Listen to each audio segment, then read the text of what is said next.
How are you? You well? Great, great. Thank you. How are you? I'm very well indeed. Thank you very much. Looking forward to having you back in competition on Saturday night. Have you found this year? I know that you've done a lot of grappling this year, but have you found this year, from a MMA point of view, a little bit frustrating, not being able to get out and get back in the octagon? Yeah, I was supposed to fight twice this year, and once I pulled out, hurt my back. But second time I was back up, and nobody pulled out, so I couldn't fight.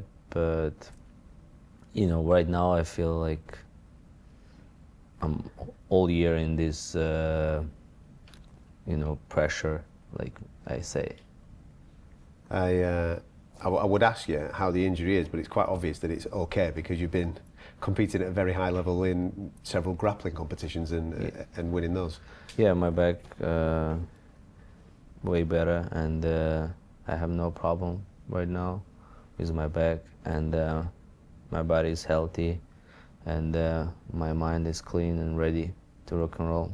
I love that. How did you process January? Because I can imagine that was incredibly frustrating. You've worked all your life for an opportunity to fight for the title, and then you get injured during fight week.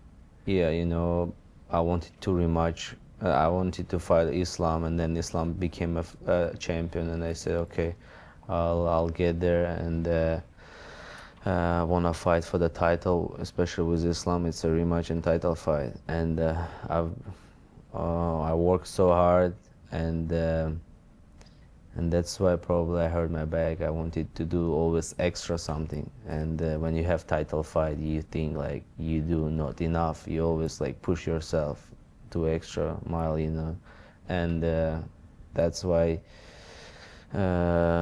But now I know, like, I got that experience, and now I just control myself and don't push myself too much.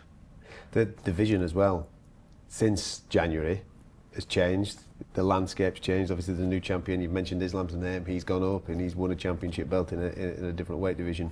What have you made of everything that's been happening since you've been out of competition? Times flies, and everything is changed, and but my goal is same, and I want to fight who is the champion in my division, and my goal is to compete, to beat Dan Hooker and fight for the title next. So not just beat, just finish him, that's the goal. That's what I wanted to ask you there, because I've been speaking quite a lot about the welterweights that are on this card, and every single one that I speak to in that division talks about the manner of victory at the weekend. Winning is good, but obviously a knockout or a submission or something like that would help them get themselves closer to the title shot against Islam.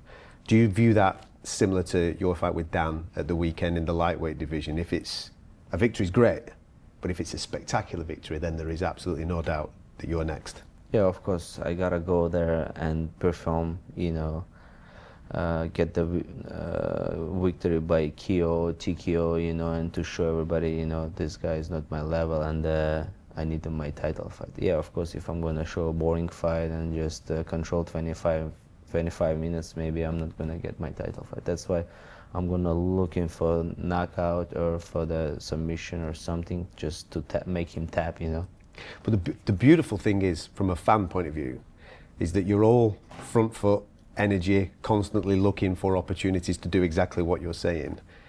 But it also needs your opponent to be doing that as well in order to lend to a fight which presents those opportunities. And I think Dan does that as well. So the fight, from a fan point of view, I look at it and think, it's a fantastic fight.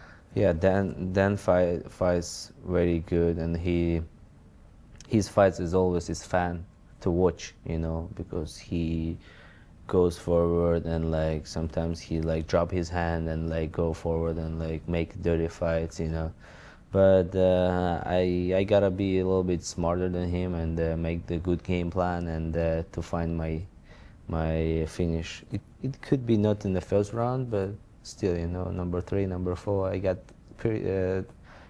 25 minutes. You got time. Yeah, to make it happen. But the way that you speak there, I can see there's a twinkle in your eye that you actually like to have a little bit of a tear up every now and again. I mean, the fighters, I like what I do, and it's it's my life, you know. I wake up and I enjoy the whole process, and I like fighting even when I was young. So I enjoy that you say that, because it is kind of a calling to become a fighter. And in your life, you could have done many different things, whether it be through education, through business, through all these different things that you could have gone down. Why, in your heart, did you choose fighting?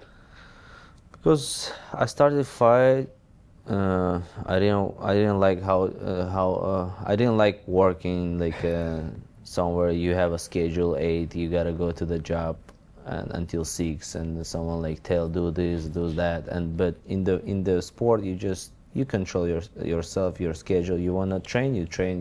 You wanna rest, you rest.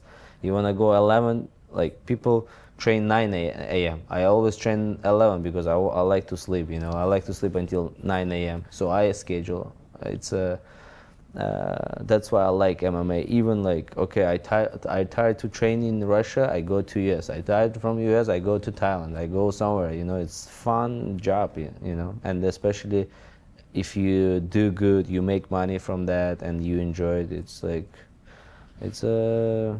You're in charge. Yeah. It's your destiny. Just don't get hurt. You mentioned there about being around the world with training, and I know that you spent a bit of time obviously in America, and we saw you recently working with Khamzat. Yes. He's been on to achieve a fantastic dream for himself in the middleweight division. Talk to me about working with him, being in that corner, being around him, and maybe just sharing a few thoughts about this, about the same dream that you're trying to chase. Yeah, he's a hard worker, and he listens very well his corners, and he always trusts what I'm saying. And during the camp, he always like listen to you, and because I had that experience that I hurt myself, and I was telling him all camp, bro, like calm down. And sometimes when like sparrings went not that good, he got mad and doing after sparrings trying to lift 1 hour. I said, bro, like calm down, it's okay. One day like it's not good sparring, next day is gonna be good. Just rest a couple of days. And he hates resting as well. He likes to train, always to be in the gym, and I feel he likes what he does as well.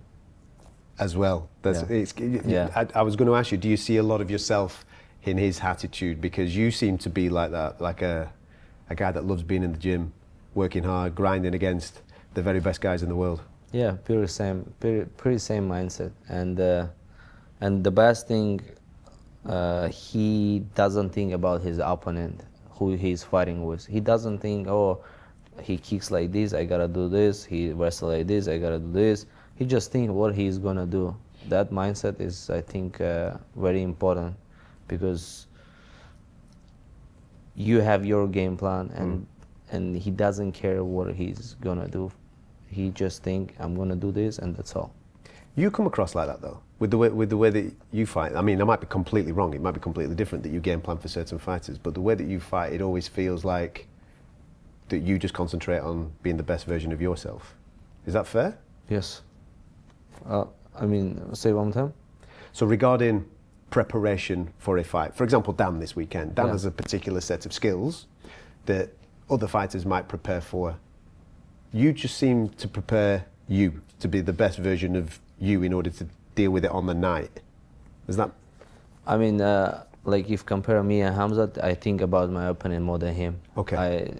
So I put my sparring partners and tell them, do this, do that, like kick like this, drop your hands like that, then that, Okay. and switch the stance. But Khamzat, no, he doesn't care about it. So we're a little bit different, but I'm trying to get that mindset from him. And I think about game plan a little bit more than him. I also appreciate your social media game, the giant pieces of food. Uh-huh. We've got to talk about it, man.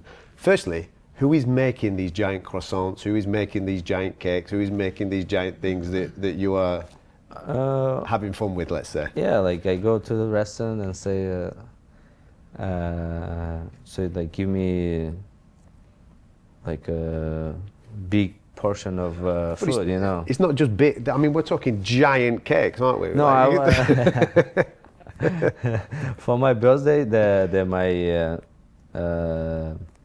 I'm ambassador. They give me that cake, you know. Okay. So the croissant, I watched the video in Armenia. There is one place where they sell it, and I just bought it and bring my home and like eat there, and the fish, everything like. But the people ask me to do this, you know, like my followers like always, bro, like when you eat, like we enjoy it, like do more, and now I'm thinking to do on Sunday like eat camel.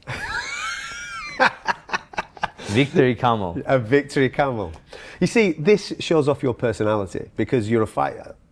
Most fighters, they have a certain persona, especially in fight week. It's serious. It's business, right? At the weekend, it's very serious business. But that shows off that you do have this comedic, like a bit of comedy in the background because it's fun what you're doing. Yeah. And also people will look at it, being a lightweight, eating a massive cake, they're thinking, how's he making weight and all these type of things. He's not eating the whole cake. Yeah, for sure. He's just doing it for fun. No, but to be honest, I think I'm most from my friends, from all of fighters, and like everybody knows I eat so clean, like, and even cakes I can buy it twice and like put it there. Yeah. So the croissant, of course, I couldn't eat all croissant, but people like going crazy about that. And I like good food. I like I watch always what I eat, and I don't gain a lot of weight, and weight never been a problem for me. When I pulled out, people were saying like, oh, he couldn't make weight, that's why he pulled out. But with weight, I have no problem. I always like when it's camp, I always do like professional work. You know, I have a nutritionist, I have like a coaches, I have like a specific work for my weight cut as well. So that's why I have no problem with making weight. I'm not big. I'm not too big for 155 too. So, but after fight, when they started like saying, "Oh, he couldn't make weight," and I started like post more video about the food. So You winded them up. That's what you're doing. Make them crazy, going crazy. Yeah. So on Sunday we expect to see a video with you and some type of camel. Yeah, on Sunday or Saturday night, we'll see if we find a big camel. I've never tried, to be honest. Have you? No, I've never tried a camel. Yeah. We gotta try here a camel. Is that right? Okay. Yeah, and then go to New Zealand, Australia, try to kangaroo. Listen, to finish, for people that are tuning in on Saturday, what can we expect from Arman Tsarukyan? You gotta expect a good finish in the beginning of the fight, and just don't blink. It's gonna be fast. And a camel. And the camel, I'm gonna eat camel so fast too. Arman, Thank you. Top man. Thank you, mate.